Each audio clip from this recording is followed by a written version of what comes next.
My name is Shanae George. I'm a psychotherapist and founder of Culture Minds Therapy. My role is to take therapy outside of the office and to you all at home. I bring to you the mind behind your favourite guests. We speak about mental health, therapy and self-care.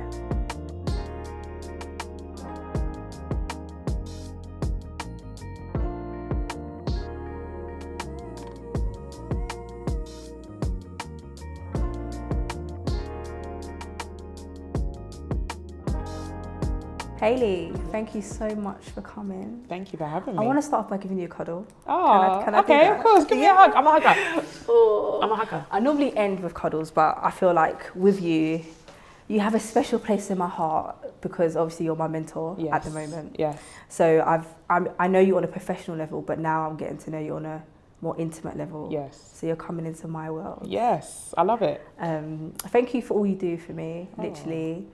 How do I start? I feel like you see in me what I never saw in myself, but you see it from a spiritual side. Yeah.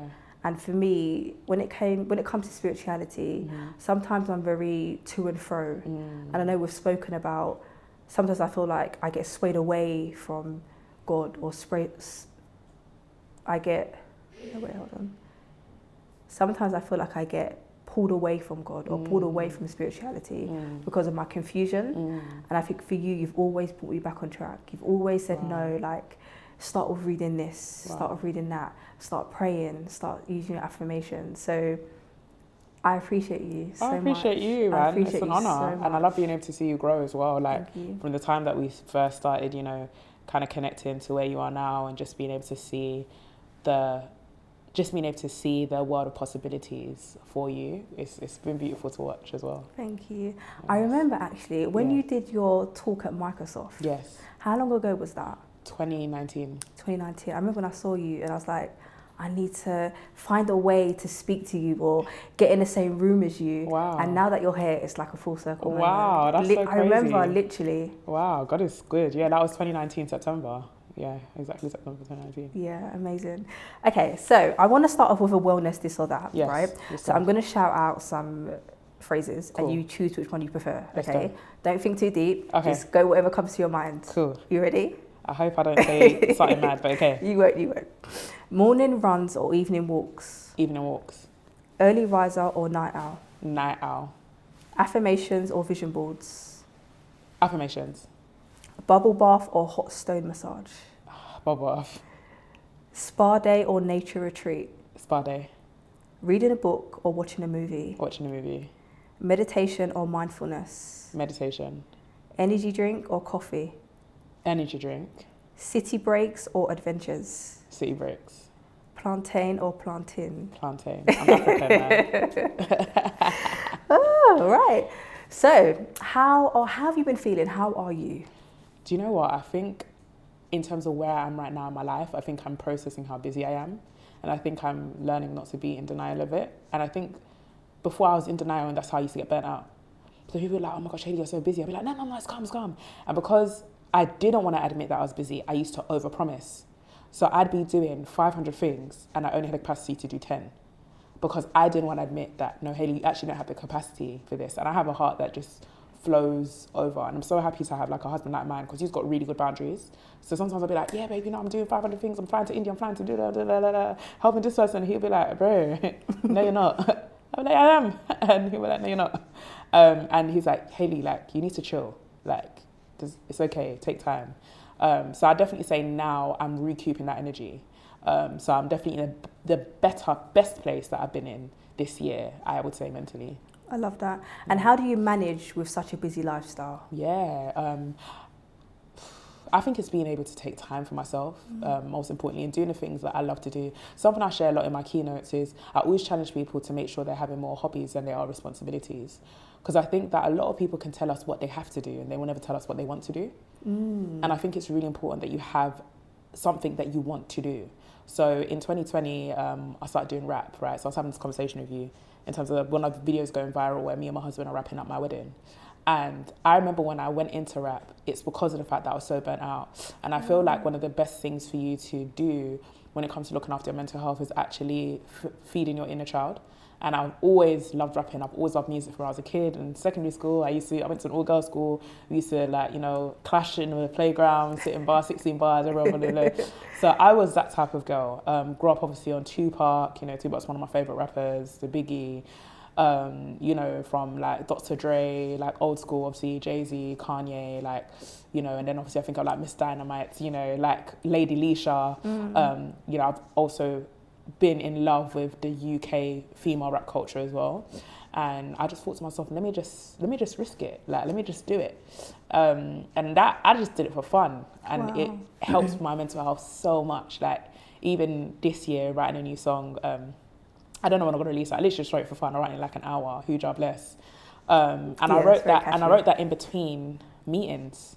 So I was in a really that period of my life. I was in back-to-back meetings, and I was so overwhelmed. And I literally went to my husband. And I was like, I need to write a song. Wow. That's literally how Who job less. I was like, what song? And I was like, Who job less, no man can curse. And then I just wrote it and I penned it down. And literally I went back to him in an hour, and I had literally majority of the song written.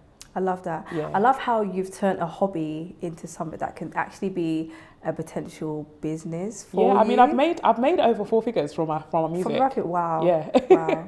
And so you said you turned to that hobby because you were feeling quite burnt out. Feeling so burnt out, yeah. And did it allow you to kind of feel less stressed? Yeah, I think when you tap into the creativity, I think there's a part of your brain that gets exercised that doesn't often get exercised. And I think, going back to the fact that I'm a person of faith, the first type of exposure that we had to God was the fact that he was a creator.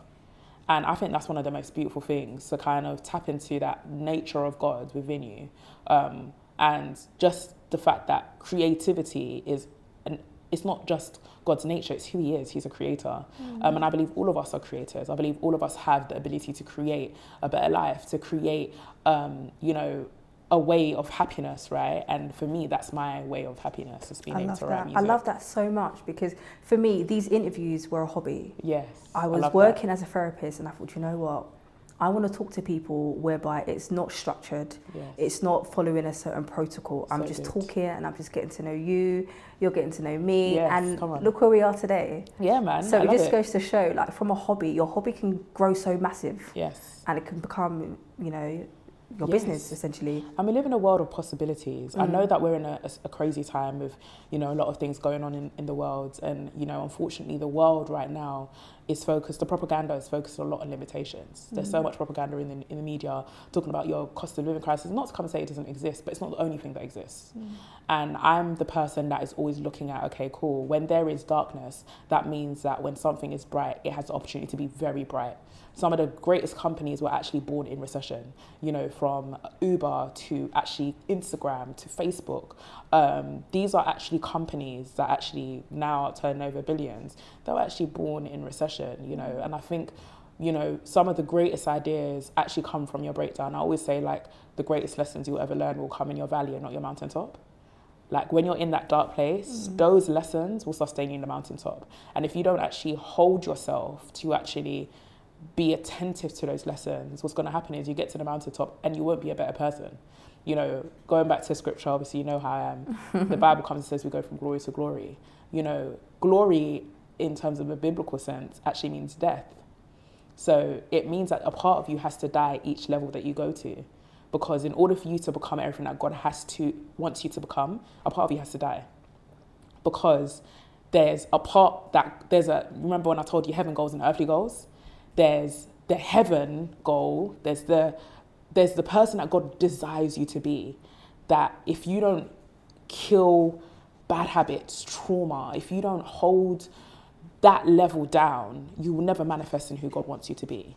And I find a lot of people, unfortunately, always get stuck at their limitations, their habits, their behaviors, their experiences, and unfortunately they miss out on becoming everything that God wants them to be. Yeah, I definitely agree, especially within the Gen Z millennial areas. We kind of really 100%. Hold on to the darkness and the things that we're not doing, or the things we're... Social media, man. Social, it's in your face. It's in your face. Like, you go on TikTok, like, right now, even with the war, like with social media, back in the day, we've seen wars before. Obviously, I don't want to compare it, but obviously what's happening right now in terms of the war in Israel and Palestine, it's one of those things that the social media, it's brutal. You're seeing literally kids decapitated, you're seeing mothers crying, you're seeing it on a level that we never really got exposed to when we were kids, because obviously you turn on the news, you turn off the news. Now it's everywhere because it's on your phone. You know, you get breaking news and you get an image, and then you go on Twitter and you see it there, you go on TikTok, you see it there, you see it on Instagram, and then on top of that there's so much misinformation. And I think unfortunately, because of that, their social media being able to not just expose but amplify particular issues, but ultimately social media also leads to comparison, because people unfortunately no longer want to be happy offline.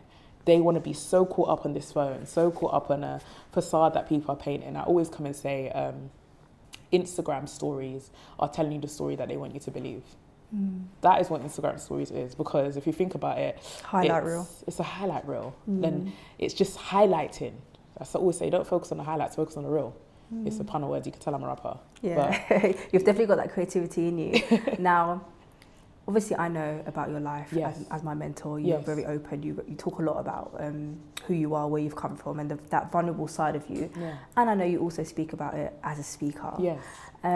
Talk to me a bit about at age 18, you openly share about you wanted to end your life and what that was like for you. So let's talk a bit about what was life like for you growing up? Life like for me growing up, I didn't grow up with my dad. My dad passed away when I was 3. So I feel like there was a part of me that was mourning a man I never met, and then I didn't necessarily know why I was mourning, so I felt guilty for mourning, but then I felt angry for the fact that I never had the opportunity to experience my dad. So I remember growing up, going to school and seeing people like get picked up from their dads and having that, you know, relationship with their dads, and kind of feeling like I was the unlucky one. So I felt like I stored up a lot of anger growing up, and I never think I'd really dealt with that. And then my mum was working a lot of the time, you know. Obviously I'm grateful to my mum for her sacrifices. So at the time my mum was working a lot of the time. So I honestly come and say like culture raised me. So, you know, the closest thing that I had to a dad was Michael Kaya from My Wife and Kids. And My Wife and Kids generally was actually the reason why I actually wanted to have a family. But there was also a part of me, because of my trauma, that told myself that I'd never marry a man, because I had come to the conclusion that every man leaves because my dad left even though he passed away. And I think I just had so much trauma. And then when I was like 15, I ended up getting involved with the wrong crowd, ended up nearly getting stabbed when I was 15. And that was actually when I started really going to public speaking. But what happened is that I think I'm very altruistic, which means obviously I gain happiness from seeing other people happy. And I think at that point I had no boundaries. So I would go above and beyond, make everyone happy, you know, do lots of talks, speaking engagements, but I neglected my mental health, and I realised that there was a lot of trauma that I'd been facing, a lot of things that I'd been dealing with, but I never actually addressed it. So I remember when I was in 6th form, that was the first time I'd ever got exposed to counselling, because I used to always fall asleep in class. I never used to pay attention. I used to sometimes get not angry outbursts, but I'd find it really hard to manage my emotions sometimes in 6th form. So my teacher was like, you should consider counselling. Oh, wow. I went to counselling. My mum never knew. I don't think my mum actually knows to this day that I started doing counselling. I went to counselling and started opening up, and I really started realising the type of wounds I'd faced. And how old was you when you went counselling? Around 16. 16. And what was that like? Well, it was new. It was new. I think that was the first opportunity I'd ever received to be vulnerable. Coming from an African background, vulnerability, unfortunately, isn't embraced as much. So I think for me, I just had this hardcore. There's a lot of people who think I'm really hard, but my husband is one person that knows I'm a softie, and I think you get to know get to know me personally. I'm a huge softie. Like, I'm not as hard as people think I am. I think it's just trauma that allowed me to develop that hard. It's like an egg, right? It's like you're hard and thing, but it's a very thin layer of hardness, but the egg is actually like gooey on the inside, right? And I think, my trauma just made me have a hard shell, but I was still soft. There were still areas of my heart that still needed tending to. So I remember when I was 16, and then what happened is, I think about a year into my counselling just stopped because she had left the post. And at the time, my school didn't really have the means to replace the counsellor. So I went into year 13, just lost. It's kind of like I'd open up all these can of worms, and I didn't know how to deal with it. So in year 13, I just think I found it so hard to focus, and then never dealt with that. And then I went to my first year of university, and that's when it got darker. Because in my first year of university, I started facing microaggression, not even microaggression, racism, full blunt racism. I'm talking about, you know, I was... What uni did you go to? I went to Sussex at the time. Sussex, okay. But I graduated from Kent, but I went to Sussex at the time. Okay. So one of the worst decisions I made is I went to university and nobody from my sixth form of my school went to that university. I think I just like, I want a new experience. I don't want anyone around me. But if there's anything that I've learned is the power of community. And I think that was a big mistake that I went there without community. What led you to do that? I think for me, I was just like, I just wanted a new experience. I was tired. I think I was just like, yeah, let me just get out of ends. Let me just like be a new person, kind of not create a new identity, but kind of create a new space for myself. So I did that, and I remember, at the time, that's when I kind of got looped into like drugs. Never done any like hardcore drugs. I just done weed, and at that point, I was smoking like every day. Like I could not go a day without smoking. I couldn't go a day without being high. And then how did that feel? It felt numbing. I think for me, I just had a lot of anxiety. I had a lot of pain, and I just needed it to be numbed. So it was just one of those things that I just needed to build something. I just needed to mask something. I didn't want to really deal with my pain. And then on top of that, when it comes to racism, I was the only black girl in my halls. Being the only black girl in my halls, I felt really out of place. And I was not the only person that was coming from London, but coming from an area like mine, should I say. So coming from like a council estate, come from a single parent household, like that was the type of house that I came from. And I feel like they came from very middle class backgrounds. And I'll never forget like us having a situation where we were doing pre-drinks and, you know, we were all going round, and randomly one of my my roommates said, "Oh, Hayley, is it okay if I call you my nigger?"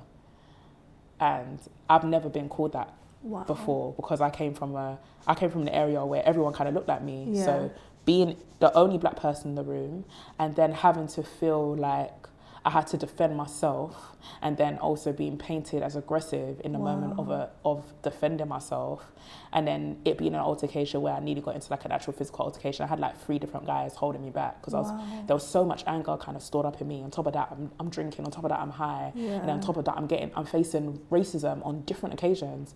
Another occasion where I was sitting down, we were just sitting down. Once again, randomly says, "Oh, Hayley, when you're in Africa, do you live in a poo-poo house?" Because that's what they have in Africa. And still being shocked that there's this level of ignorance that is actually within the UK and also within our generation. And having that opportunity to also educate them. But I don't know at the time if I educated them the best, because there was a lot of swear words and colourful language that came in that education piece towards them. But it was also that reminder that, you know, I was that outsider. So constantly being in that place of feeling like that outsider, I can't speak to anybody. If I speak to someone, my vulnerability is going to look like a weakness. If I come off too hard, I'm going to look aggressive. So at this point, I didn't even know what to do. So it was, as I said, and on top of that, I'm away from home. I don't have any of my friends. You know, even though I had a Mac at the time, but it was like Apple was only just on the upcome. It was like 2015. So not everyone had a Mac. Not everybody had like an iPhone. You know, so in terms of communication, my communication with my friends wasn't that strong, and WhatsApp was only just, you know, beginning and stuff like that. So it's like, in terms of the communication access we have now to what we did in 2015, it was very different. So even though I could speak to my friends and call my friends, it wasn't at that level. So that must have been really difficult, because when you're in uni, you're at that age where you're finding yourself, and when we're at that age where we sometimes go through an identity crisis where we're trying to find ourselves and who we are, and you're consistently getting backlash, consistently experiencing racism or feeling neglected or outcasted. Literally, that's exactly how I felt. I felt like all the things that, you know, I thought I wasn't. Like I thought I was strong. I thought I could defend myself, and I felt all those things were getting challenged at that moment when I was facing a lot of racism when I was in uni. And it was triggering because I had actually been bullied in year 7 and year 8. So that was triggering for me again, and that was another thing I never dealt with. If anything, I think I'm only just dealing with it now in terms of me being bullied. And I got bullied, I'm 26 now, that happened when I was 11, so 15 years ago. So I'm still dealing with that level of trauma. And I was even speaking to my best friend about it, because I went to an all-girls school, so of course the cattiness was on another level, and the bullying just was extreme. So I remember being in the playground, and I remember when I was in the playground, I was just walking past, and I remember in passing hearing them say, "Let's kill Hayley, it's time for Hayley to die." Let's go. Wow. It was, when I tell you now, when I look back at it. So you actually literally heard them Yeah, I say heard this. it. And I remember running to another friend and like thinking like, these lot are plotting to kill me. Like, this is crazy. And in year 7 towards year 8, I was ghost. So it started happening in the end of year 7. I went ghost. They hacked my MySpace, hacked my Facebook, made a fake Facebook, which was like called Hayley Ugly Child Mulenda. They hacked my MySpace and put my picture alongside a monkey. All this stuff. And was this in secondary school? In secondary school. So as I said, into year 7, going to year 8. So end of year 7, I was ghost. So I came off MSN. So I used to pop up on MSN, but I used to be grey. Yeah. You remember grey? People think you're offline, but you're not actually offline, innit? So it used to be grey, and then sometimes I'll see like I was added into group chats over time. Then they'll all be like cussing me in the group chats. Then they'll leave. So there was a lot of things that were happening. Then obviously I went to there was an all boys school that was attached to it. Then they brought the man them involved. Wow. So at this point I thought I was getting hated in my year group from the girls, and then the man them in the guys. So I thought, oh my gosh, this is jarring. And at the time I was linking somebody, old language, obviously I was in a relationship, whatever, and then he locked it off because he was like, oh no, like you're moist, because at the time I started getting bullied.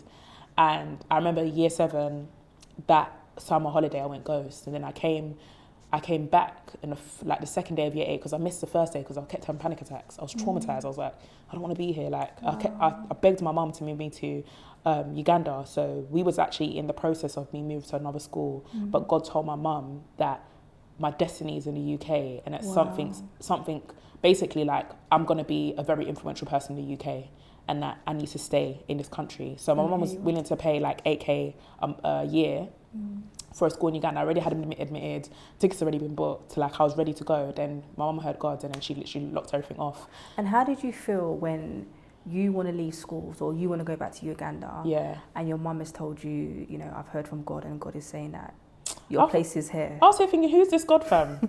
Like, and that is, even though I'm so deep in God now, like in my teens, I had beef with God, because there'll be moments like that, for example, and I'll be like, God, like, what are you talking about? But now when I look back at it, I'm like, wow, God, like, you're real. Like, you're really real. Because, and these are stories that, like, I don't even know if my husband knows about this, like what I've just told you. Like, these are stories that now when I think about the fingerprint of God in my life, it goes so far beyond even my comprehension. So even just telling you this, I'm like, wow, God, I even forgot that even happened. Wow. So I went to second day of year 8, and I remember, like, there was this group of girls that came up to me, and they were kind of like, we thought you were dead. What? Yeah, they literally thought they started spreading rumours that I died when I was in year 7. Like, that's how bad it got. So it taught me a lot of resilience. It made me close up. It made me not trust anybody. I ended up becoming really close with the year below. So a lot of, and I think, if anything, that kind of bullying actually made me start mentoring. Wow. That's why I think I love young people so much, and those who are younger than me. I love that, because I was also bullied in school, not to the extent for yourself, but I was bullied by the higher years. So I was year 7, I got bullied by year 8 and year 9. Wow. And I remember a group of girls wanted to beat me up after school. They were like, come this way, go this way. So I understand what it feels like to be bullied, especially in school, especially when you're so vulnerable. Exactly. And it happens so much in schools, you know, when you're in secondary school, it's kind of like that's the place where bullying starts. And for me, it's like, what can we do differently to educate these girls, or educate not even the girls, boys and girls, for people to know that bullying's not right, because it can impact us in our adult lifestyle. Yeah. Because you just said that you're still, recovering from it. I think there's a message to the person being bullied and the person that is bullying. The same message, tables turn. Like, I remember when I got, out of all the girls that like were involved, I only got one sorry, but I still forgave him all. And I got that apology when I was in year 13. Wow. And she was like, actually, what we did to you was actually really disgusting. And with all humility, probably about 3 out of those, a few of them girls have actually asked me for me to put them on, connect them with brands, or to help them. So tables do turn. How did you find it in you to forgive them? Holy Spirit. And also, there's something that Lauryn Hill says, which I love Lauryn Hill in it, where she goes, forgive them, Father, for they not know what they do. And Jesus says it on the cross, forgive them, Father, because they don't know what they do. We were young. So how can I hold them captive to decisions and things that they done when they were 13? And when I think about it now, then I've actually started to get to know a bit more of them now that we're adults and stuff, and hearing the stuff that they saw when they were in school, like some of them were in abusive homes, some of them like were traumatized, like they had things going on at home and they just acted out in school. But it's only now that I'm having conversations with them as like older women, and I'm kind of like, wow, that makes sense why you acted like that, and that makes sense why you did that. So I can't be angry at them because they were also going through their pain as well. And you know the common phrase, hurt people hurt people. Yeah, they were just hurting me because they were hurting themselves.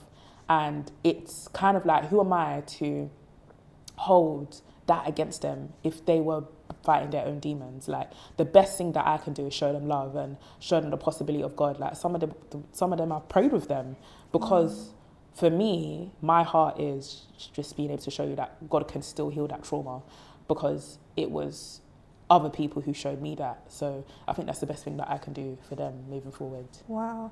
And this is why I love you, because no matter what you've gone through, you've still developed that resilience to keep pushing forward and keep going and giving people your love and just being open and vulnerable to share your story and what you've gone through, because I know it's going to help other young girls as well. Yeah. So secondary school, we know what happened. Yeah. How did you find your way out of the bullying or kind of... The bullying? Developing new friendships. Okay, and how did you do that? How did you develop new friendships? I'm not afraid to kind of shoot my shot when it comes to friendships. Like, and also I'm a cheerleader. Like, people will gravitate towards you if you constantly are speaking life into them. I've always been doing that. So I think just being able to speak life into, like, especially the year below, and just be like, yeah, you lot are doing good and stuff like that. It got to a time when I was like in year 10, and like people in my year group used to make a joke. They'd be like, you're the queen of the year 9s.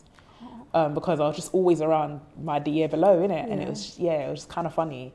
And some of my closest friends are in the year below from when I was in school, funny enough. But it's so interesting because when I think about my bridesmaids, there were 7 of them. 4 of them I went secondary school in my year group, and 3 of them I went primary school with them, and then the rest I met when, like, in my late teens. And it's so interesting now in terms of, even though yes I do speak to the year below, in terms of my friendships in my year, are actually, I've got the most in my year group now. Because tables did end up turning. Like, when it got to year 11, I ended up being cool with everyone. Year 12, sixth form, because it was petty. It was like, we was young, we outgrew it, they outgrew it, I outgrew it. I just forgave, moved on. And then at the time, and I think year 11, that's when I started public speaking. That's when I really started to find my voice. And that's when I really started to, like, find myself and actually be somebody who was actually started to defend myself and actually find that level of love where I could actually, if someone took me for idiot, I'll be like, no. I'll be like, I'm not that girl. Yeah. And I've developed that, and I think that's why I have such strong boundaries. Like, I'm somebody who I can't take disrespect. If you're somebody who's gonna come in a disrespecting, trust me, you'll get it. Like, you'll see that girl from ends come out. And I think it's because of being in an environment that I violated so much nonsense. So now I'm at a place where I'm kind of like, I'm just kind of a no-nonsense person, but in a loving way, in a way. So yeah. I love that. Oh, I love that. That's so beautiful. Yeah. That is so beautiful. Thank you so much for sharing. Yeah, thank you. Talk to me about your speaking career, because you are I don't think there's no one in the UK of your age doing what you're doing. Wow, by God's grace, grace, you are inspirational. Thank you. You have such a beautiful, inspiring story. Thank you. How is that going for you? Talk to me about that. Yeah, my speaking is good. Obviously, speaking for me shifted at the time of 18 when I tried to commit suicide. So kind of going back to that story, I tried to take my own life. My brother was one of the saving voices that helped me out of that place. My family really helped me. My best friend really helped me. Took quite a holistic approach at that point.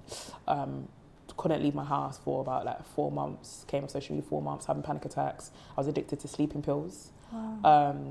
So at that point, I thought to myself, like, I can't be the only one who faced this, or I can't be the only one facing this, because I still at the point was severely dealing with anxiety. So one night I came on Snapchat, because I had a lot of messages like, Hayley, where you been? Because I used to be I'm active on social media. Anyone that knows me, I'm just active. Like, I'm always willing to post whatever. So it's like, imagine I'm active as much as I'm active now, and then I just got ghost for 6 months. So obviously I had bare messages like, what's wrong with you? Like, how are you? Like, I hope you're okay, just checking in, stuff like that. So I went on Snapchat, And I just came, I remember having like a headscarf or a bonnet on, I can't remember. I remember just, it was literally like one of those videos that I just didn't prepare to do. And I just came and said, guys, like, I can't lie. And I still actually have it on my Facebook. I just can't lie. Like, I tried to take my own life. I was depressed. I was anxious. Like, this has been one of the hardest moments of my life. And I was like, I didn't know who to talk to about it and and I just raw on my Snapchat. And I literally posted it. And I had like 100, 200 people reach out to me on my Snapchat.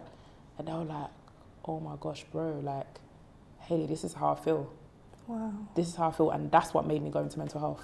That pushed me into speaking about mental health and teaching leaders about young people when it comes to mental health. So since 2016, that's been like the message, to go and speak about mental health. And from then, unfortunately, I have lost, some friends to suicide.